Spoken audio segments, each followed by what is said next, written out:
नमस्कार, शाम की 6 बजने को है। हल्ला बोल में आप सभी का स्वागत है। आपके साथ मैं हूं चित्रा त्रिपाठी। बालासोर में ओडिशा के उस ग्राउंड जीरो पर इस वक्त मेरी मौजूदगी है जहां के ठीक पीछे की तस्वीरें यकीनन हम सबको, पूरे देश को, हिंदुस्तान को बार बार परेशान करने वाली हैं। मेरे पीछे आप आवाज भी सुन पा रहे हैं। कुछ इसी तरह से ट्रेन जब अपनी छुक अपनी गति से आगे बढ़ती है तो इसी तरह की आवाजें हम सबको बेहद आह्लादित कर देती हैं। लेकिन इस तरह की आवाज जब दुर्घटना के संदर्भ में इसको सामने रखा जाए तो वो अपने आप में सभी को विचलित करती है। बड़ी खबर के साथ हम शुरुआत करेंगे। मौत का आंकड़ा लगातार बढ़ता हुआ चला जा रहा है और इस वक्त जो जानकारी हमें मिल रही है 288 हो चुका है मौत का आंकड़ा।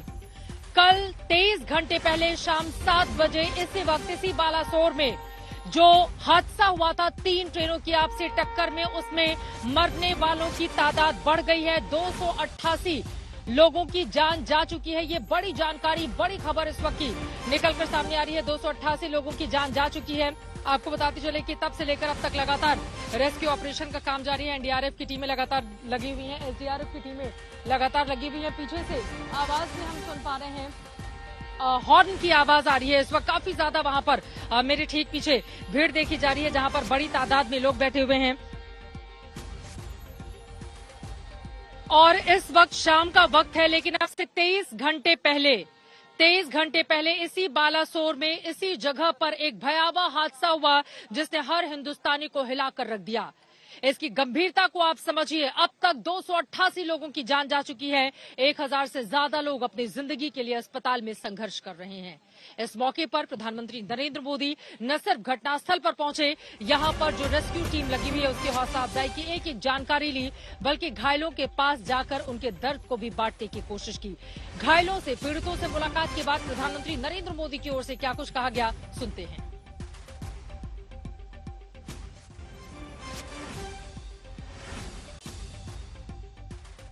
एक राज्यों के नागरिक इस यात्रा में कुछ न कुछ उन्होंने गंवाया है। जिन लोगों ने अपना जीवन खोया है, ये बहुत बड़ा दर्दनाक और वेदना से भी परे, मन को विचलित करने वाला, जिन परिवारजनों को इंजरी हुई है उनके लिए भी सरकार उनके उत्तम स्वास्थ्य के लिए कोई कोर कसर नहीं छोड़ेगी। जो परिजन हमने खोए हैं वो तो वापस नहीं ले पाएंगे, लेकिन सरकार उनके दुख में, उनके परिजनों के दुख में उनके साथ है।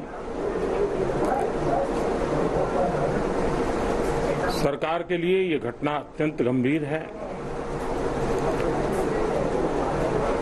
हर प्रकार की जांच के निर्देश दिए गए हैं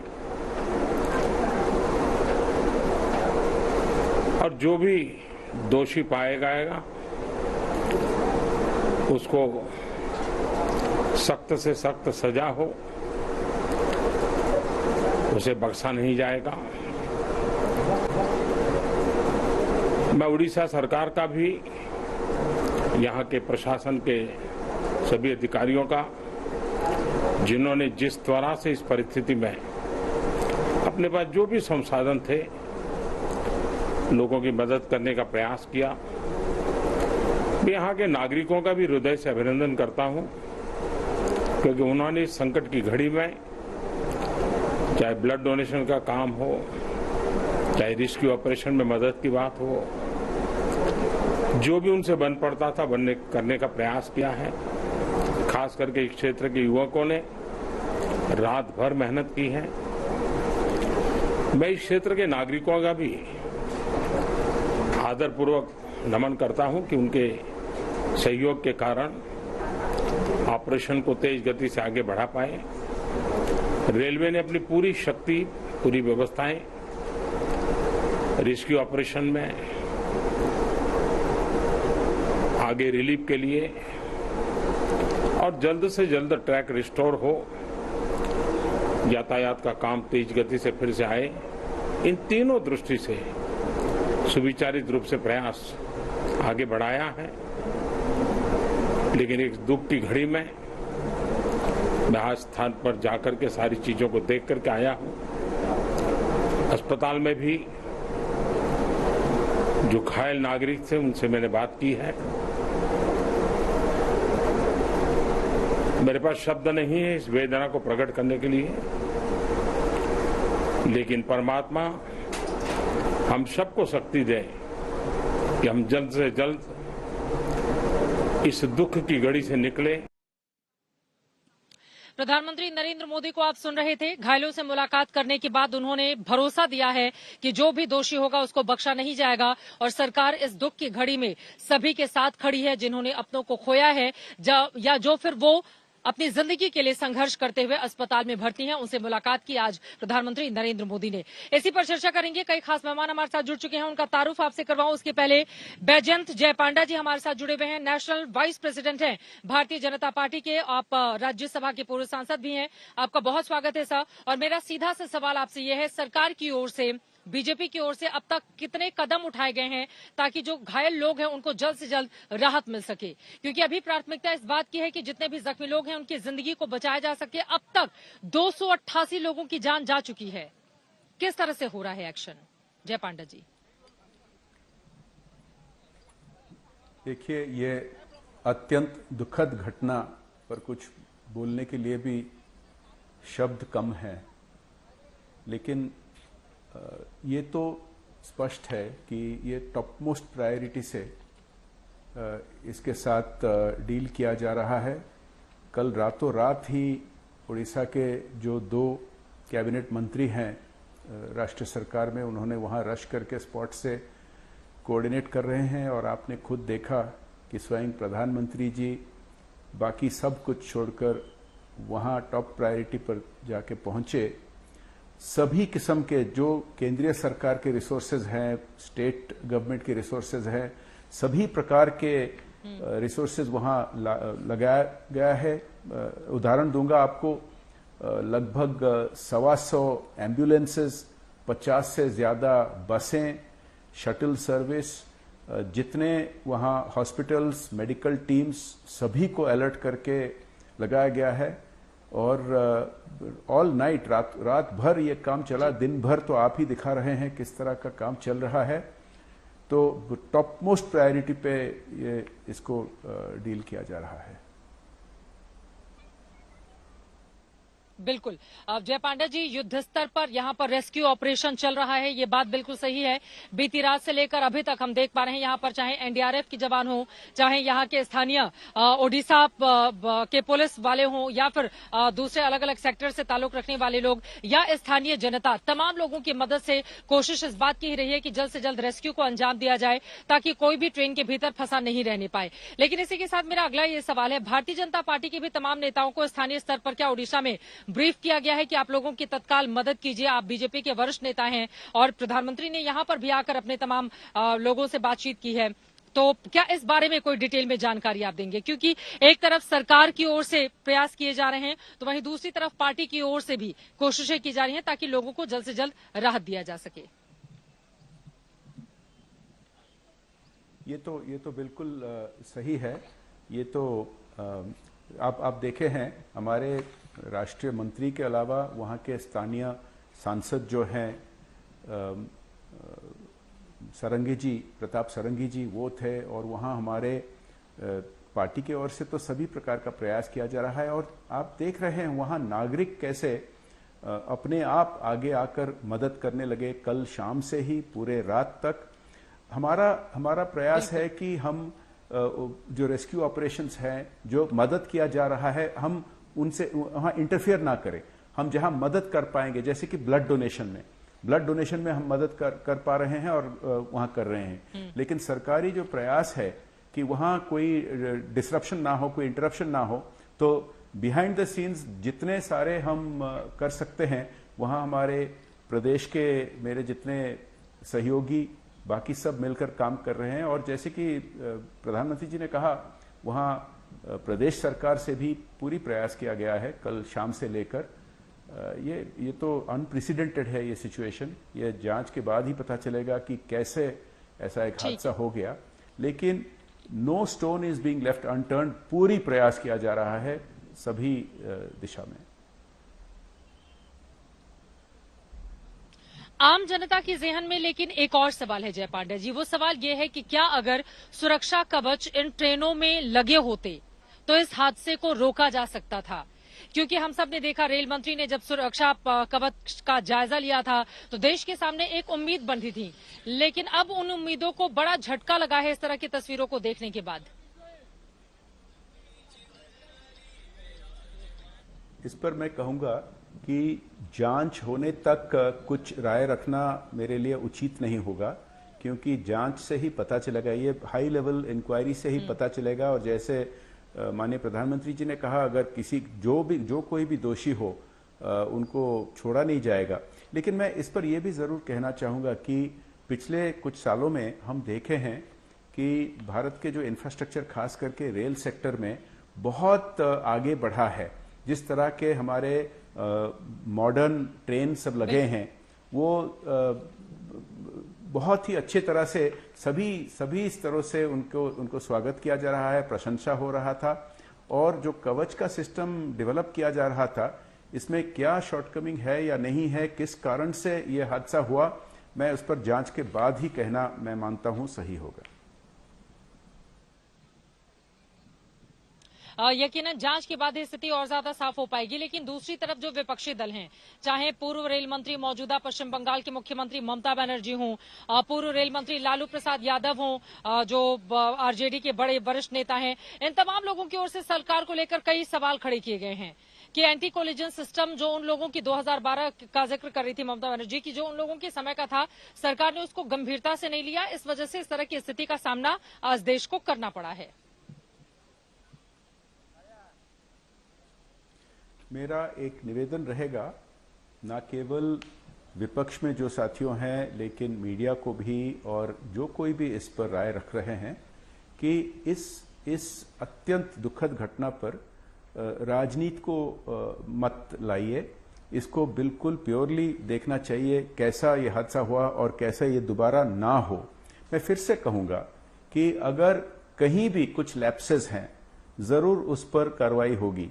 परंतु ये भी हमें ध्यान रखना चाहिए कि टेक्नोलॉजी को इस्तेमाल करने में न केवल हमारे भारत के रेलवेज, लेकिन कई जगह में भारत बहुत आगे है अन्य देशों से।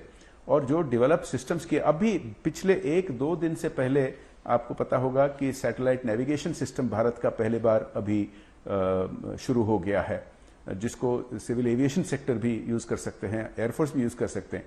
तो इस स्थिति में टेक्नोलॉजी का कैसा इस्तेमाल हुआ, क्या हुआ, अगर यह ह्यूमन एरर था या कहीं कुछ फेलियर था, ये जांच के बाद ही पता चलेगा। मेरा निवेदन फिर से रहेगा, इसमें राजनीति को ना लाए और इसको ह्यूमन ट्रेजेडी की तौर से देखा जाए।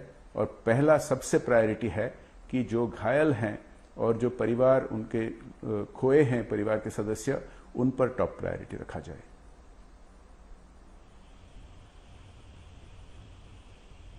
मेरा ये है जय पांडे जी, क्योंकि हम सब देख रहे हैं जिस तरह की स्थिति बनी हुई है, अलग अलग राज्यों के ये तमाम नागरिक जो ट्रैवल कर रहे थे इन ट्रेनों से, कोई कितने राज्यों के इसमें नागरिक समाज के इस बारे में कोई भी जानकारी जो हमारे दर्शकों को आती है।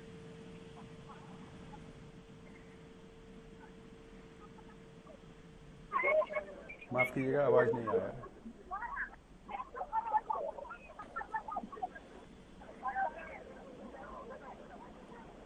क्या आपको मेरी आवाज मिल रही है?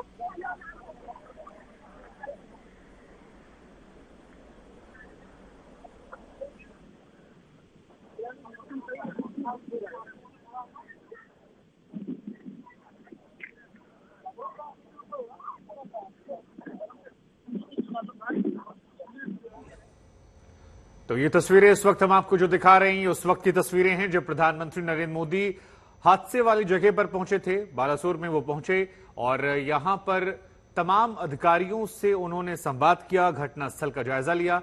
उसके बाद ये जो फोन पर बात करते हुए तस्वीरें आप देख रहे हैं, ये स्वास्थ्य मंत्री और कैबिनेट सचिव से उन्होंने फोन पर बातचीत की थी। कहा कि मृतकों के परिजनों के साथ दुख मरहम है, लेकिन यह भी कहा गया कि जो गंभीर रूप से घायल हैं उन्हें देश के अगर अलग अलग हिस्सों में इलाज के लिए ले जाना पड़े तो उसको लेकर व्यवस्थाएं जो हैं वो सुनिश्चित की जाए। आपको एक रिपोर्ट दिखाते हैं इसी को लेकर।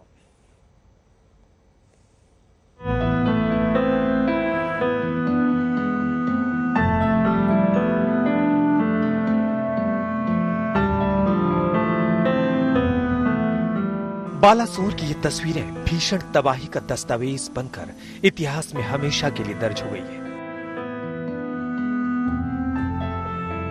इस दस्तावेज में लोगों का दर्द है, अपनों को खोने का गम है, नाराजगी है और सैकड़ों सवाल भी। और इन्हीं सवालों को लेकर शुरू हो गई है सियासत। विपक्षी दलों के निशाने पर है केंद्र सरकार और अब इस त्रासदी पर जमकर हो रही है सियासी तकरार। दुख की इस घड़ी में पीएम मोदी ने खुद मौके पर पहुंचकर राहत और बचाव कार्यों का जायजा लिया। जिन लोगों ने अपना जीवन खोया है, ये बहुत बड़ा दर्दनाक और वेदना से भी परे मन को विचलित करने वाला, जिन परिवारजनों को इंजरी हुई है उनके लिए भी सरकार उनके उत्तम स्वास्थ्य के लिए कोई कोर कसर नहीं छोड़ेगी। बालासोर में मौजूद अधिकारियों को जरूरी निर्देश दिया। इससे पहले रेल मंत्री ने भी मौके का मुआयना किया, पीड़ितों को जल्द मदद पहुंचाने का भरोसा दिया। ओडिशा के सीएम नवीन पटनायक ने भी लोगों का हाल जाना। बंगाल की सीएम ममता बनर्जी ने घटनास्थल का दौरा कर सियासी सवाल उठाया। हमारा टाइम में भी माओइस्ट एक इंसिडेंट बनाया था, वो हम सीआईडी को दे दिया, आज तक कुछ फल नहीं मिला। बात यही है कि रेलवे का सेफ्टी कमीशन है, जब रेलवे का ऐसा इंसिडेंट होता है तब रेलवे सेफ्टी कमीशन को दे देता है। वो लोग इन्वेस्टिगेशन करते हैं और इन्वेस्टिगेशन करके रिपोर्ट देते हैं। सवाल पूर्व रेल मंत्री लालू यादव की ओर से भी उठा। उन्होंने कहा कि इस भीषण हादसे ने व्यवस्था की पोल खोल दी है, रेलवे में सुरक्षा के दावों की हकीकत सामने ला दी है। बहुत बड़ी लापरवाही, काफी बड़ी लापरवाही हो रही है। रेल को चौपट कर दिया। किस तरह से इन लोगों ने लापरवाही बरता, सावधानी नहीं बरता और इतना बड़ा संख्या में कैजुअलिटी हो गई है। पूर्व रेल मंत्री दिनेश त्रिवेदी ने बालासोर रेल हादसे की हर एंगल से जांच की मांग की है। उन्होंने 2010 में हुए हादसे का जिक्र किया। हादसे के पीछे साजिश की भी आशंका जताई। इंक्वायरी कमेटी ने कहा था कि ये सैबोटेज और करीब 10 महीने रात को ट्रेन वहां से उस इलाके से नहीं चली थी। तो मैं ये नहीं कहता हूं कि ये सैबोटेज है या हो सकता है, मगर कोई भी एंगल को रूल आउट नहीं करना चाहिए क्योंकि ये फ्रीक था। शुरुआती जांच में हादसे के पीछे सिग्नल की गलती सामने आई है। सरकार ने हाई लेवल कमेटी का गठन किया है जो हादसे की वजहों का पता लगाएगी। जो बेस्ट पॉसिबल हेल्थ फैसिलिटी होगी वो दी जाएगी। कंपेंसेशन का अमाउंट कल रात में रेलवे की तरफ से डिक्लेयर हो गया था। एक हाई लेवल कमेटी भी ऑलरेडी डिक्लेयर हो गई है जो कि इस पूरे एक्सीडेंट में इंक्वायरी करेगी। कमिश्नर रेल सेफ्टी को भी बुलाया गया है, वो भी इंक्वायरी करेंगे और इस प्रॉब्लम के, इस एक्सीडेंट के रूट कॉज में जाएंगे। हादसे की जांच के बीच विपक्षी दलों की ओर से तमाम सवाल उठाए जा रहे हैं जो इस त्रासदी को सियासी रंग भी दे रहे हैं। झूठी सरकार की झूठी तकनीक ने कितने लोगों की जान ले ली है, इसके लिए मंत्री से लेकर कंपनी तक सब जिम्मेदार है। इस मां घोटाले और भ्रष्टाचार की एक आपराधिक मामले की तरह जांच करके दंडात्मक कार्रवाई हो, ये कवच नहीं भाजपाई कपट है।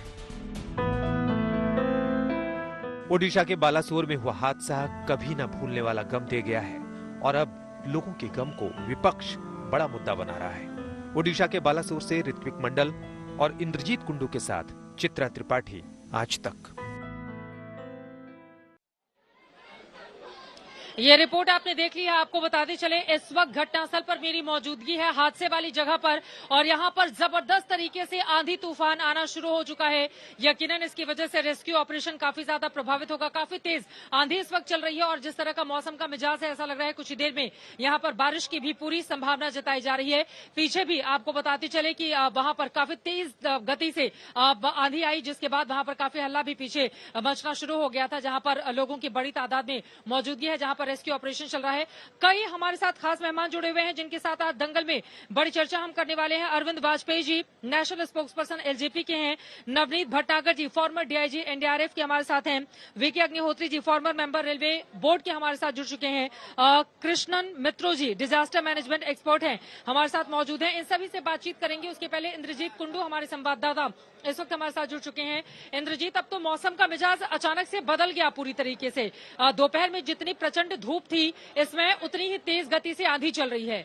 प्रधानमंत्री नरेंद्र मोदी क्या यहां से निकल चुके हैं और उन्होंने घायलों से भी मुलाकात की? घायलों से क्या आप लोगों की बातचीत हुई है? पीएम के जाने के बाद क्या जानकारी निकलकर सामने आई? किस तरह से ढांढस पीएम मोदी की ओर से आज दुख की इस घड़ी में उन तमाम लोगों के साथ बंधाया गया है? इंद्रजीत।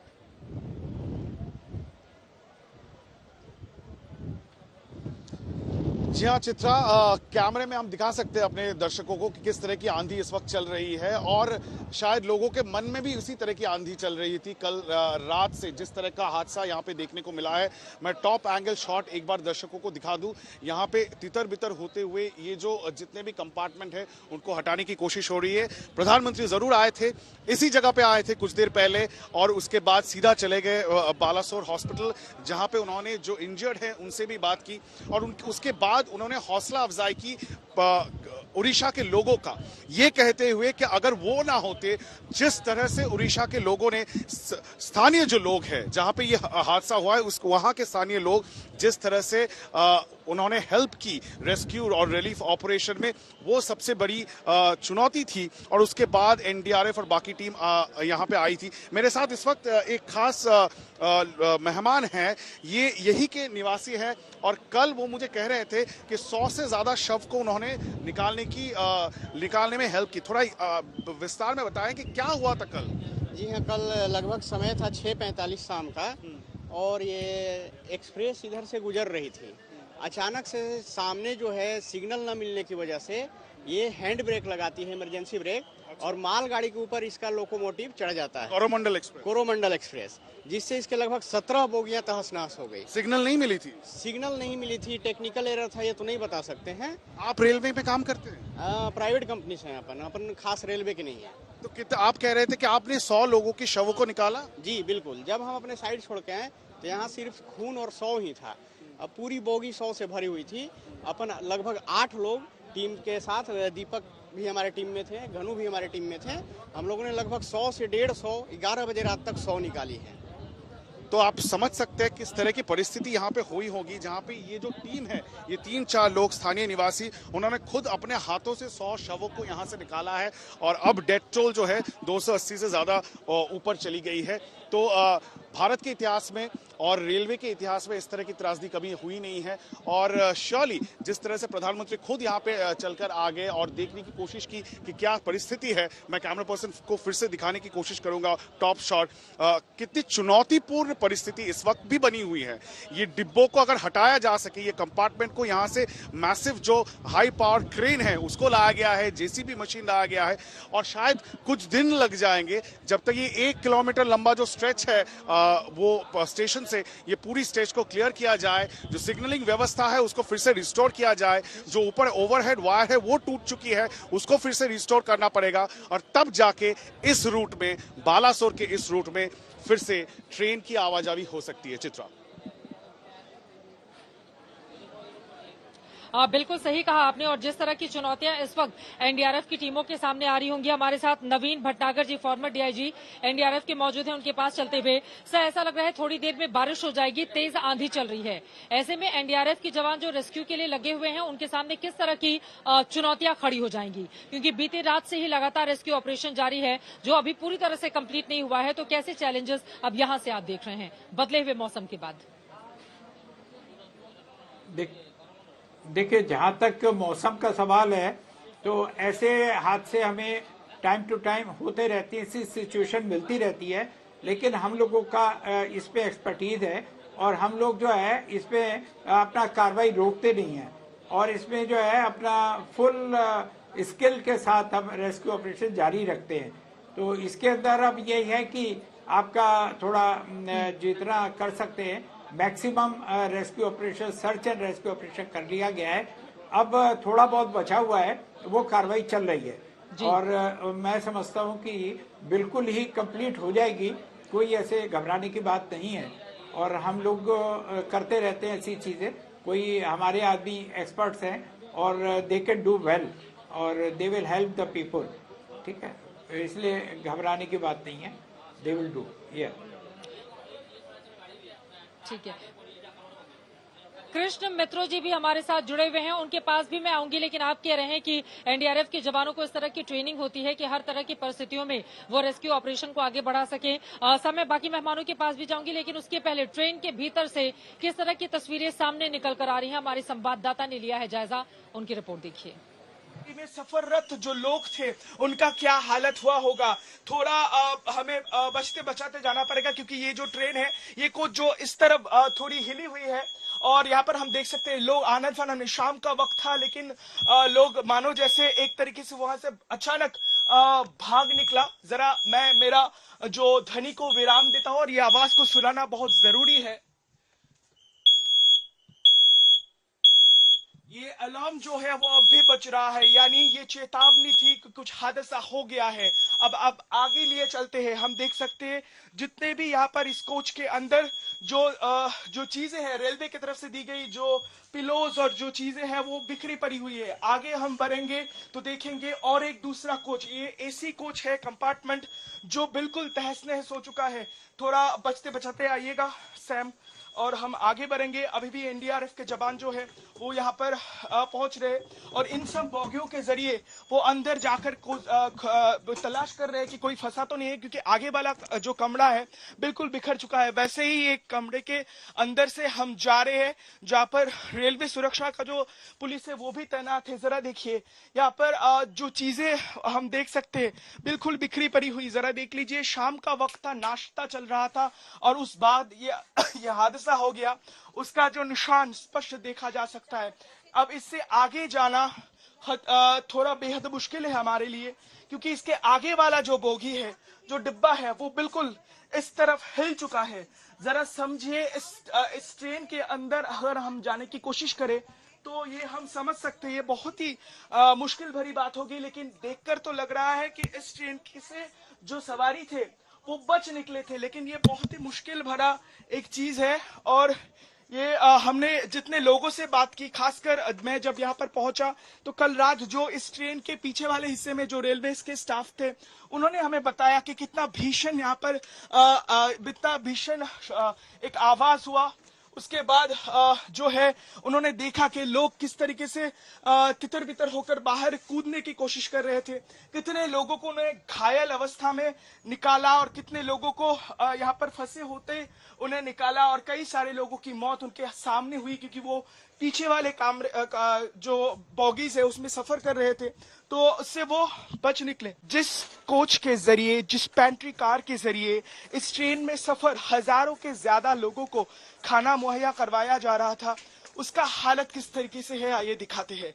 यहाँ पर जो खाने के लिए रखा गया चीज वो बिल्कुल बिखरा पड़ा है, पानी का बोतल बिखरा पड़ा है और ये आप देख सकते हैं कि पास का बिल्कुल ये जो ये भी एसी कोच है। हम जानते हैं पेंट्री कार में इस तरह की सुविधा रहती है कि कांच से बना हुआ, शीशे का बना हुआ खिड़की रहता है, वो तोड़कर लोगों को निकाला गया और आगे जाकर ये दरअसल जो पेंट्री कार है उसका सिचुएशन है, जरा देख लीजिए।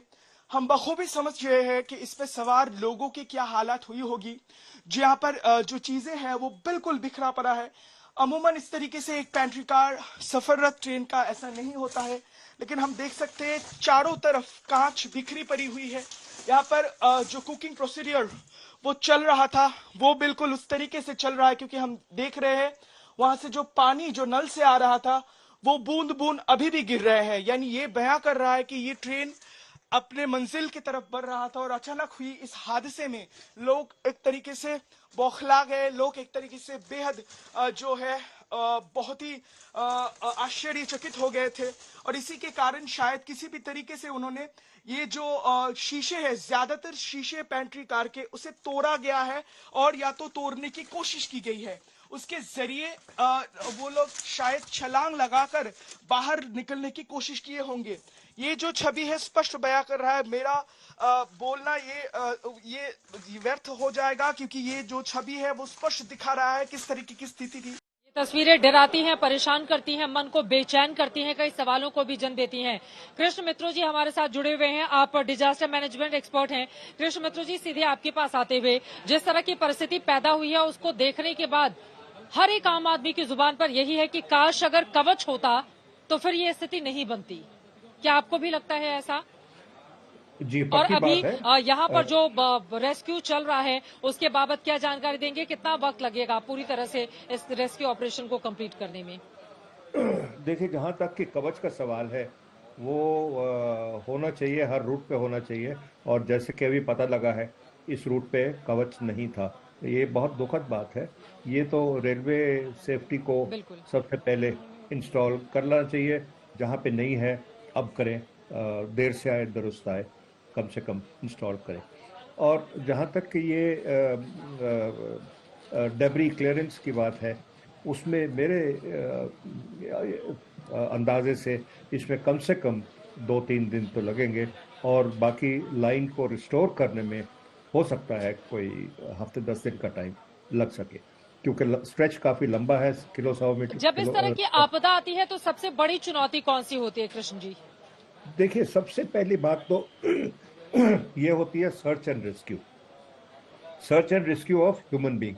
हमारे लिए इंसानी जिंदगी सबसे कीमत है, सबसे कीमती है। हमें ये करना पड़ता है कि किसी तरह से भी ढूंढा जाए, पहले तो जो जिंदा है उनको निकाल के, और फिर जो मृतक हो गए हैं उनको भी बाहर निकाल के। उसके लिए नंबर 1 इस्तेमाल होते हैं हमारे स्निफर डॉग्स, जो कुत्ते सूंघने में बड़े सक्षम होते हैं, और वो ढूंढ निकालते हैं किसी भी सिचुएशन में, ट्रेन हादसे में या कोई बिल्डिंग गिर जाए या कोई भूचाल आ जाए, उसमें बहुत कारगर होते हैं। और इसके बाद जो फिजिकल सर्च जो की जाती है, और वो फिजिकल सर्च है पॉसिबल जब तक कि डब्बे को काटा ना जाए। अब आज की टेक्नोलॉजी में हम भी रिसर्च कर रहे हैं, हमारा एक पेपर पेंडिंग है जो हम सबमिट करेंगे सरकार को, कि डब्बे को किस तरह से जल्दी खोला जाए, ताकि जो इंसानी रेस्क्यू है वो डब्बे के अंदर प्रवेश करके बचे हुए लोगों को जल्दी से जल्दी बाहर निकाल सके। देखा गया है कि जो रेस्क्यू टीम होती है उसको वीके अग्निहोत्री जी भी हमारे साथ फॉर्मर मेंबर रेलवे बोर्ड के जुड़े हुए हैं। जी ठीक है अग्निहोत्री जी, मैं सीधे आपके पास आते हुए, रेस्क्यू चल रहा है इस वक्त, लेकिन रेलवे के सामने चुनौतियां यहां से कहीं बड़ी हो जाती हैं। एक तरफ जब हम वंदे भारत को उद्घाटन करते हैं, हरी झंडी दिखाते हैं, दूसरी तरफ बुलेट ट्रेन की रफ्तार को आगे बढ़ाने के लिए बड़े बड़े प्रोजेक्ट इस वक्त चल रहे हैं। उसी समय जब इस तरह के हादसे हो जाते हैं तो फिर रेलवे के लिए प्राथमिकताएं क्या चेंज होती हैं कि सबसे पहले यात्रियों की सुरक्षा, उनकी सेफ्टी सुनिश्चित की जाए, उसके बाद बाकी चीजें आती है? किस तरह से इसको समझाएंगे सर आप? नहीं, रेलवे में सुरक्षा एक बहुत ही इम्पोर्टेंट सब्जेक्ट है, क्योंकि तेज़ ट्रेन चलाना तो इतना मुश्किल नहीं है, पर तेज़ ट्रेन सेफली चलनी चाहिए, ये मुश्किल काम है। और बुलेट ट्रेन का जो कारोबार चल रहा है, जो जापान से टेक्नोलॉजी हम ले रहे हैं, इसको हमने स्वयं बनानी चाहिए, क्योंकि जो चीज़ हम कहीं से भी लेंगे उसके अंदर क्या खामियां हैं और क्या उसमें इम्प्रूवमेंट ज़रूरत है, ये हमको कभी पता नहीं चलेगा। तो IIT रुड़की जो है उसको ये काम बहुत पहले भी दिया गया था, और उनसे हम सहायता नहीं ले रहे हैं, क्योंकि हमने इतने IITs खोले हुए हैं जिसमें टेक्नोलॉजी डेवलप होती है, तो वहाँ से हम लेते क्यों नहीं हैं, उनसे हम संपर्क क्यों नहीं स्थापित करते हैं? बिल्कुल। ये बड़ा सवाल आपकी ओर से खड़ा किया गया है। अब अरविंद वाजपेयी जी, मैं आपके पास आते हुए, आप लोग सरकार में हैं, सरकार की ये जिम्मेदारी है कि किसी भी यात्री की जान ट्रेन के सफर में नहीं जाए। उसको सुनिश्चित करने के लिए अब क्या वो 2 बड़े कदम उठाने चाहिए सरकार को, जिसकी जानकारी आप देंगे एक सहयोगी दल के तौर पर? सबसे पहले श्रद्धांजलि देंगे, संवेदनाएं देंगे और जो दुखी परिवार हैं उनके लिए एक अपील भी करेंगे। गरीब गुरबा जो लोग पड़े हैं उनको फाइनेंशियल मदद जितनी ज्यादा से ज्यादा हो सके, जिस लेवल पे हो सके, वो सबसे बड़ा योगदान। अब देखो, आज तो सवालों का तो वक्त है नहीं, आज नहीं है, कम से कम आज नहीं पूछना चाहिए कोई भी सवाल। लेकिन जानकारी के लिए ये मैं बता दूं कि ये सरकार को 2012 में एक हाई लेवल कमेटी जो बनी थी, उसकी 160 पन्नों की रिपोर्ट आई थी सरकार के पास, और इस सरकार ने उसको हूबहू लागू कर दिया। और उसमें सबसे इम्पोर्टेंट बात ये थी कि रेलवे सेफ्टी के लिए 1 लाख करोड़ रुपया इन्होंने निकाल दिया 5 साल के लिए। तो 20,000 करोड़ रुपए साल का सिर्फ इस बात का कि ये रेलवे पैसेंजर्स की सेफ्टी रहे। और इसके लिए इन्होंने अलग से एक बना दिया रेलवे सुरक्षा कोर्स, मतलब जो नॉर्मल बजट होता था वो तो होता ही है, उसके अलावा स्पेशल पैकेज बना दिया। तो हम सिर्फ ये कहना चाह रहे हैं कि देखिए, ये ह्यूमन एरर से हुआ या कैसे हुआ ये तो रिपोर्ट के बाद पता चलेगा, लेकिन प्रथम दृष्टिया ये लगता है कि it appears to be act of God. इसको मतलब फिलहाल तो यही मानेंगे। बाकी तो सरकार तो देखो, ये सरकार कितनी संवेदनशील है, अति संवेदनशील है। प्रधानमंत्री खुद मौके पे गए, कितने मार्मिक हृदय से वो वहां पे बातचीत कर रहे थे, खुद मॉनिटरिंग कर रहे हैं। मतलब ऐसे हादसों के वक्त जितना किया जा सकता है उतना कम होता है, लेकिन ये सरकार पूरी ईमानदारी के साथ, पूरे तरीके के साथ, सेफ्टी इनकी प्रायोरिटी है। खाली सेफ्टी नहीं, सेफ्टी सबसे बड़ी प्रायोरिटी है, स्पीड भी प्रायोरिटी है, ट्रेनें बढ़ाना भी प्रायोरिटी है।